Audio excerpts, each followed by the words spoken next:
Praise the Lord, जय मसीह की।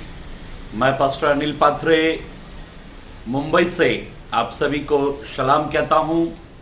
और ये समय मैं कुछ देर परमेश्वर के वचन को पवित्र ग्रंथ बाइबल से आप लोगों के बीच में रखना चाहता हूं। और जो हमें मिलेगा मरकुस रचित सुसमाचार अध्याय 10 और उसके 22 पद को हम पढ़ेंगे। Book of Mark chapter 10 verse 22। इस बात से उसके चेहरे पर उदासी छा गई। ऐसे लिखा है, इस बात से उसके चेहरे पर उदासी छा गई और वह शोक करता हुआ चला गया। और वो शोक करता हुआ यीशु के पास से चला गया। कितनी अजीब बात है, एक व्यक्ति जो यीशु के पास दौड़ते हुए आया। उसके बाद में ऐसा लिखा है कि उसने घुटने टेक कर यीशु को दंडवत किया। उसके बाद उसने कोई संसारिक वस्तु नहीं मांगी। वो कहता है, स्वर्ग राज का वारिस होने के लिए, स्वर्ग राज में मैं दाखिल होना चाहता हूं, स्वर्ग राज का मैं अधिकारी होना चाहता हूं। मैं उसके लिए प्रभु यीशु क्या करूं? वो यीशु से एक सवाल करता है, मैं स्वर्ग राज का वारिस होना चाहता हूं। मेरी बहनों, मेरे भाइयों, परमेश्वर के लोगों, आज बहुत सारे लोग यीशु के पास दौड़ रहे, यीशु के पास आ रहे हैं, उसका सजदा कर रहे हैं, उसकी आराधना कर रहे हैं। हर चर्च में कोई ना कोई एक्टिविटीज चालू है। बाइबल स्टडी चालू है, कॉलेज मीटिंग चालू है, उपवास की प्रार्थना चालू है, बाइबल सेमिनार, बाइबल की शिक्षाएं, बहुत कुछ एक्टिविटीज जो है वो चर्चेस में, घरों में लोग बराबर कर रहे हैं। लेकिन पवित्र ग्रंथ बाइबल में ऐसा लिखा है, यह व्यक्ति मेरे राब के समान बहुत दौड़ता हुआ यीशु के पास में आया, प्रणाम किया। इसके पास स्वर्ग का एक सवाल है, स्वर्ग की जाने की इच्छा है। फिर ऐसा यीशु ने इसको क्या कह दिया जिसके कारण उसके चेहरे पर उदासी छा गई? वो ऐसे लिखा है, वो शोक से भर गया। मेरी बहनों, मेरे भाइयों, बाइबल ये कहती है, परमेश्वर का कलाम ये कहता है, उसके आगे अगर हम पढ़े तो वहां लिखा है, वो शोक करता हुआ चला गया क्योंकि वो बहुत धनवान था। उसके पास ऐसा कुछ था जिसके कारण यीशु उसको कह रहे थे, ये छोड़ेगा तब तू मेरे पीछे आ सकता है, ये इसको अपने आप को इससे अलग कर दे तब तू मेरे पीछे चल नहीं पाएगा, तब तुझे स्वर्ग का आनंद, स्वर्ग का राज्य मिलेगा। स्वर्ग फ्री है, स्वर्ग फ्री है क्योंकि यीशु ने अपने लहू को बहाकर हमारे, मेरे और आपके गुनाहों को माफ करने के लिए बेशकीमती लहू दाम में, क्रूस पर दाम देकर चुका दिया। स्वर्ग फ्री है, लेकिन स्वर्ग जाने के लिए कुछ कंडीशन है, कुछ शर्तें हैं। शर्त वो है कि संसार को हमारे दिल से निकालना पड़ेगा। एक दिन हम संसार छोड़ देंगे, ये फैक्ट है, ये सच है। लेकिन दूसरा सच इससे भी ज्यादा महत्वपूर्ण है, और वो ये है कि ये संसार छोड़ने से पहले संसार को अपने दिल से निकाल देना। आज संसार ने इस कदर से पवित्र लोगों पर, कलीसिया पर इस कदर से कब्जा करके रखा है, उनके दिलो दिमाग पर, कि उसमें मसीह के लिए कोई स्थान, कोई जगह नहीं है। प्रभु यीशु ने एक बात कही, तुम होठों से तो मेरा आदर करते हो, लेकिन मन से मुझसे बहुत दूर रहते हो। आज की मसीहत में होठों का आदर बहुत है। किसी को भी माइक दे दो, फुलपीट दे दो, स्टेज दे दो, वो इतनी मीठी, इतनी प्यारी और इतनी जबरदस्त बातें कहता है, लेकिन जब वो फुलपीट से हटता है, जब वो मंच से हटता है, जब वो कलीसिया चर्च से हटता है, तो फिर वो संसार में खो जाता है। ये व्यक्ति के पास दौड़ है, ये व्यक्ति के पास यीशु को देने के लिए आदर है। ये व्यक्ति यीशु के पास में एक आत्मिक सवाल लेकर आया, फिर भी मेरी बहनों मेरे भाइयों, इसके जीवन में शोक इसलिए आ गया क्योंकि यीशु ने कहा जो कुछ तेरा है, जो तेरे पास में, उसको बेच दे और तू कंगालों को बांट दे और तू मेरे पीछे हो ले। जब यीशु ने इसको ऐसा कहा तब इसके चेहरे पर उदासी छा गई और यह शोक करता हुआ लौट गया। जानते हो, उसके जीवन में एक बहुत बड़ी खूबी थी और वो खूबी ये थी कि ये व्यवस्था का मानने वाला, और कब से, लड़कपन से व्यवस्था को मानने वाला एक व्यक्ति था। प्रभु के लोगों, ये पूरी व्यवस्था को मानता था और यीशु ने इसको कहा तुझ में केवल एक बात की घटी है, तुझ में एक कमी है, बस उस एक कमी को तू दूर कर दे। आज वो एक कमी दूर न करने के कारण हम शोकित हैं। एक कमी दूर न करने के कारण हमारे चेहरे पर उदासी है और उदास होकर जिंदगी की यात्रा को, जिंदगी के सफर को हम तय कर रहे हैं। शोक से भरे हुए, बीमारी, समस्या, तकलीफों से भरे हुए, दुखों से भरे हुए। क्यों? क्योंकि यीशु ने जो चीज हमें छोड़ने के लिए की वो छोड़ते ही नहीं है। जानते हो, मूसा ने 2 बार मिस्र को छोड़ दिया, बार बार उसने मिस्र को छोड़ा। कई लोगों को जो सबसे प्यारी चीज होती है संसार की, जिसको वो बहुत प्यार करते हैं, उसको वो अपने दिलो दिमाग में इस कदर बसा लेते हैं कि फिर प्रभु की भी बात को वो उचित स्थान नहीं दे पाते। पवित्र ग्रंथ बाइबल में परमेश्वर के कलाम में ऐसा लिखा है, 3 बातें ऐसे लिखी हैं जो वचन सुनने के बाद में लोगों के अंदर आ गई। पहला, कई लोग क्रोधित हो गए। बाइबल में ऐसा लिखा है, परमेश्वर का कलाम कहता है, अगर आप लूका रचित सुसमाचार 4 अध्याय 28 पद पढ़े तो वहां पर इस प्रकार से लिखा हुआ है। पढ़ लेंगे, लूका 4 अध्याय पद 28। ये बातें सुनते ही जितने भी आराधनालय में आराधना करने आए हुए हैं, सब क्रोध से भर गए।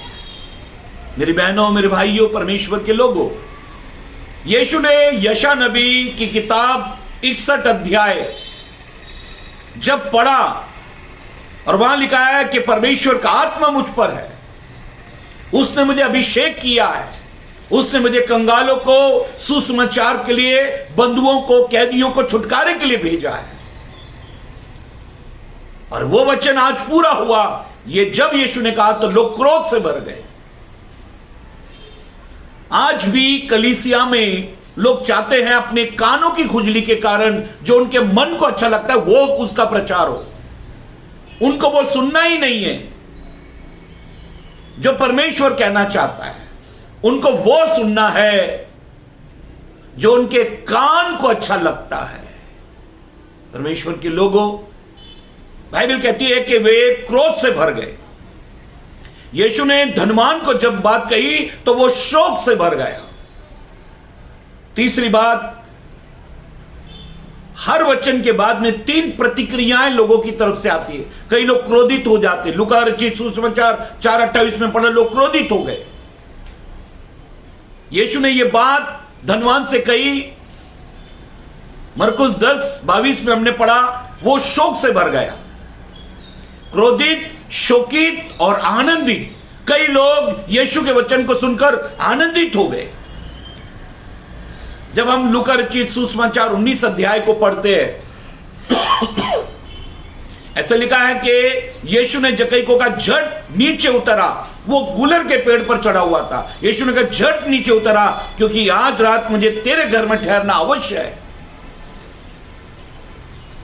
और ऐसा लिखा है कि जक्कई ने तुरंत बड़े आनंद से पेड़ से उतरकर यीशु को अपने घर ले गया। बड़े आनंद से वो यीशु को अपने घर लेकर गया। यीशु की बात सुनने के बाद 3 प्रतिक्रियाएं। क्रोधित हो जाते हैं, कई लोग शोकित हो जाते हैं और कई लोग आनंदित हो जाते हैं। जब आप परमेश्वर का वचन सुनते हो तो क्या आप क्रोधित होते हो? क्या आप शोकित होते हो? क्या आप आनंदित होते हो? बाइबल में ऐसा लिखा है, जब स्तेफनुस प्रचार कर रहा था तो लोग दांत पीसने लगे, उनकी आंखों में खून उतर आया, वो गुस्से से, क्रोध से भर गए, और जितनों के हाथों में पत्थर थे वो सारे लोगों ने पत्थर स्तेफनुस के ऊपर मारे और उसको वहीं मार दिया। परमेश्वर के लोगों, पवित्र ग्रंथ बाइबल में, परमेश्वर के कलाम में हम पढ़ रहे हैं कि आज इंसान के जीवन में शोक है, दुख है, तकलीफ है, समस्या है। उसका कारण क्या है? क्यों वो दुखी है? क्यों वो शोकित है? क्योंकि जो परमेश्वर उसको कह रहा है वो सुनने को तैयार नहीं, वो मानने को तैयार नहीं। पवित्र ग्रंथ बाइबल में, परमेश्वर के कलाम में हम ऐसा पढ़ते हैं, पढ़ लेंगे एक पद को, उत्पत्ति की किताब 21 अध्याय और 9, 10, 11, 12 पद को पढ़ लेंगे। उत्पत्ति की किताब 21 अध्याय और 9 से 12 तक पढ़ लेंगे। तब सारा को मिस्री हाजिरा का पुत्र जो अब्राहम से उत्पन्न हुआ था हंसी करता हुआ दिखाई पड़ा। सारा जो अब्राहम की पत्नी है, उसको इस्माइल जो हाजिरा का बेटा है, वो इसहाक का मजाक उड़ाते हुए, ठट्टा करते हुए दिखाई पड़ा। तब उसने अब्राहम से कहा, इस कारण उसने अब्राहम से कहा, हाँ, इस दासी को पुत्र सहित निकाल दे। इस दासी हाजिरा को उसके बेटे इस्माइल सहित यहां से निकाल दे, क्योंकि इस दासी का पुत्र मेरे पुत्र इसहाक के साथ भागी नहीं होगा। मेरे पुत्र इसहाक के साथ भागी नहीं होगा। यह बात अब्राहम को अपने पुत्र के कारण बहुत बुरी लगी। ये बात अब्राहम को अपने पुत्र इस्माइल के कारण बड़ी बुरी लगी। सारा सही कह रही है, ठीक कह रही है, लेकिन अब्राहम इस्माइल के कारण वो बात सुनना नहीं चाहता। कई संसार की चीजों को हमने दिल से लगा लिया है, कई संसारिक चीजों को, कई शारीरिक चीजों को हमने इतनी मोहब्बत की, इतना प्यार किया है कि फिर आत्मिक बातें, सही बातें, परमेश्वर का वचन हमको ठीक नहीं लगता। जब सारा के समझाने पर अब्राहम ने नहीं माना और अब्राहम को सारा की बातें बुरी लग रही थी, तब खुदा ने अब्राहम से बात करना शुरू किया। हाँ, आगे पढ़ेंगे। परंतु परमेश्वर ने अब्राहम से कहा, परंतु परमेश्वर ने सारा के बाद फिर परमेश्वर ने कहा, उस लड़के और अपनी दासी के कारण, उस लड़के इस्माइल और हाजिरा जो मिस्र से तुझे एक दासी मिली, उसके कारण तुझे बुरा न लगे, जो बात सारा तुझसे कहे, जो बात तेरी पत्नी सारा तुझसे कह रही है, उसे मान, क्योंकि जो तेरा वंश कहलाएगा वह इसहाक ही से चलेगा, वो इसहाक से चलेगा। मेरी पवित्र बहनों, पवित्र भाइयों, परमेश्वर के लोगों, कई बार अब्राहम को जैसे इस्माइल और हाजिरा को निकालने के लिए कहा, तो ऐसा लिखा है अब्राहम को ये बात बुरी लगी। कई बार जो सत्य है, जो सच्चाई है, वो हमको बड़ी बुरी लगती है। शैतान हमारे माइंड में कुछ बात डाल देता है, ये वचन मानने योग्य नहीं है, मैं इस वचन को कैसे मानूं। कई सत्य वचन हमको कड़वे लगते हैं, कई सच्चाइयां हमें झकझोर देती है।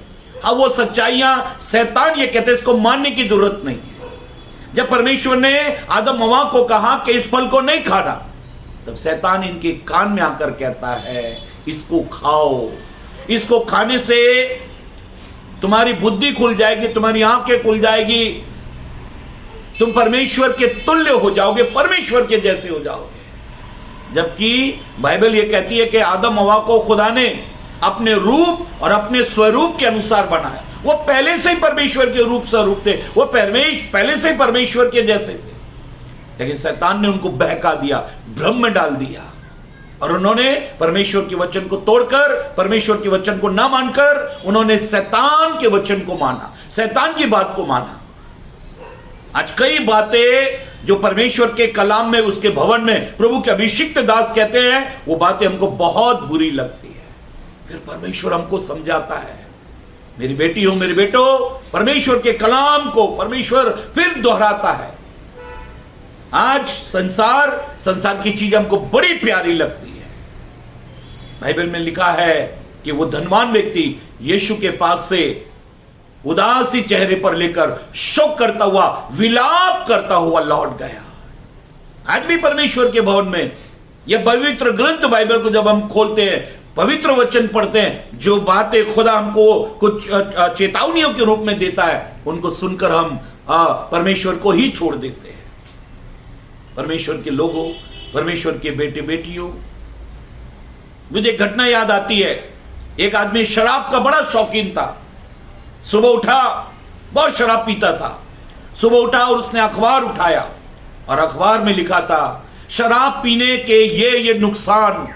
शराब पीने से लीवर खराब होता है, शराब पीने से आंखों की रोशनी चली जाती है, शराब पीने से ब्लड गाढ़ा हो जाता है, हार्ट अटैक का चांस रहता है, शराब पीने से उम्र कम हो जाती है, जल्दी मरने के चांसेस है। जब ये सब पढ़ने लगा तो वो जोर से चिल्लाया, आज से बंद। पत्नी इतनी खुश हुई, बोली देखो एक पेपर ने इनकी शराब छुड़ा दी।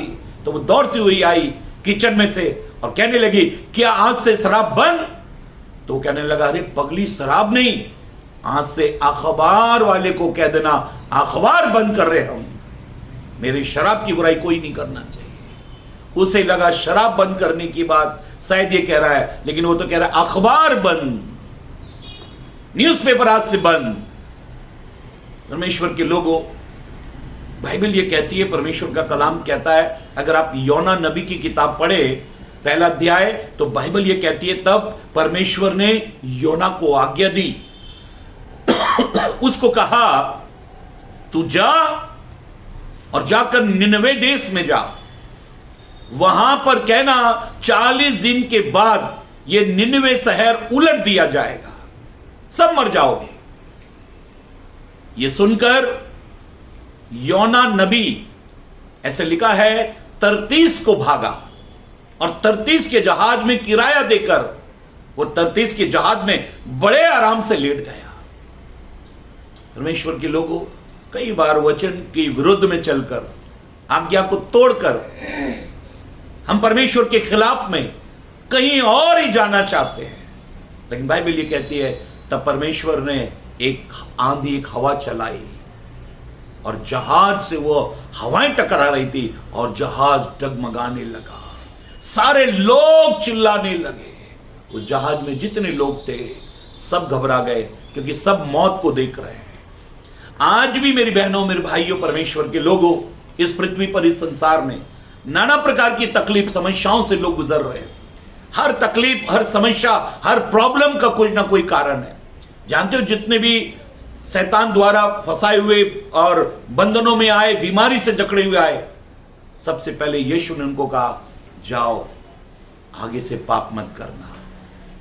कई बार परमेश्वर के वचन के विरोध में चलने से बहुत सारी समस्या हमारे जीवन में आ जाती है। योना को जब लोगों ने उठाकर समुद्र में फेंक दिया, तो बाइबल ये इस प्रकार से कहती है कि एक बड़ी मछली ने योना को 3 दिन 3 रात अपने पेट में रखा। तब योना ने वहां पश्चाताप किया। तब मछली ने किनारे पर लाकर योना को उगल दिया। तब योना ने निनवे जाने का फैसला किया और जब वो गया, 3 दिन का सफर उसने पहले दिन में जब सफर पूरा किया, तब उसने ये प्रचार करता हुआ शुरू किया, ऐ निनवे के लोगों, खुदा तुमसे बड़ा नाराज है।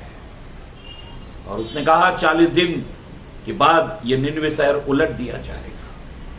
वहां के राजा ने, वहां के लोगों ने, क्या पशु क्या इंसान, सब ने टाट उड़ा, राख पर बैठ गए और विलाप किया, कुकर्म से फिरे, अपने कुकर्म के मार्ग से फिरे, पश्चाताप किया, खुदा को दुहाई दी और विलाप किया।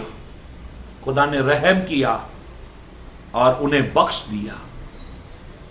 अगर हम अपनी इच्छाओं की, अपनी लालसाओं के विरोध, अगर अपनी इच्छा लालसाओं की वजह से परमेश्वर के वचन को विरोध कर रहे हैं, तो एक दिन मुसीबत में पड़ जाएंगे। बाइबल ये कहती है, लूका 10:30 में लिखा है, एक व्यक्ति यरूशलेम से यरीहो को जा रहा था। एक व्यक्ति यरूशलेम से यरीहो को जा रहा था। यरूशलेम मतलब परमेश्वर का निवास स्थान, परमेश्वर का घर। यरीहो मतलब पाप की नगरी।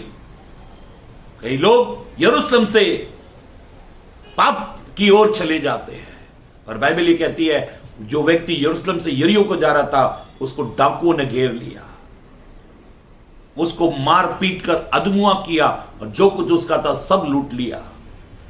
परमेश्वर के लोगों, अगर संसार में जाओगे, प्रभु के वचन के विरोध में जाओगे, प्रभु को छोड़कर जाओगे, प्रभु की बातें अगर तुमको बुरी लगेंगी, तो यह संसार तुम्हें लूट लेगा। ये संसार तुम्हारे हर आशीष बरकतों को छीन लेगा। इसलिए पवित्र कलाम, पवित्र वचन के अनुसार अगर हम अपनी जिंदगी को आनंद, खुशी, तसल्ली से बिताना चाहते हैं, अगर हम चाहते हैं कि परमेश्वर का वचन हमें आनंदित करे, खुशहाल करे, एक अच्छी जिंदगी दे, तो उसके लिए बहुत जरूरी है कि हम परमेश्वर के वचन को सुनकर 30 गुना, 60 गुना और 100 गुना प्रतिफल लाए। प्रभु इस वचन से हम सबको आशीष दे। मैं पास्टर अनिल पात्रे मुंबई से आप सभी को हमारे YouTube चैनल के लिए आमंत्रित करता हूं। आप हमारे YouTube चैनल अनिल पात्रे के नाम से हमारा चैनल है, आप उस पर हमारी वीडियो देख सकते हैं। बहुत सारी वीडियो अनेक विषयों को लेकर उपदेश दिए गए हैं, आप उनको सुने और बरकत पाए। सबको जय मसीह की। Praise the Lord.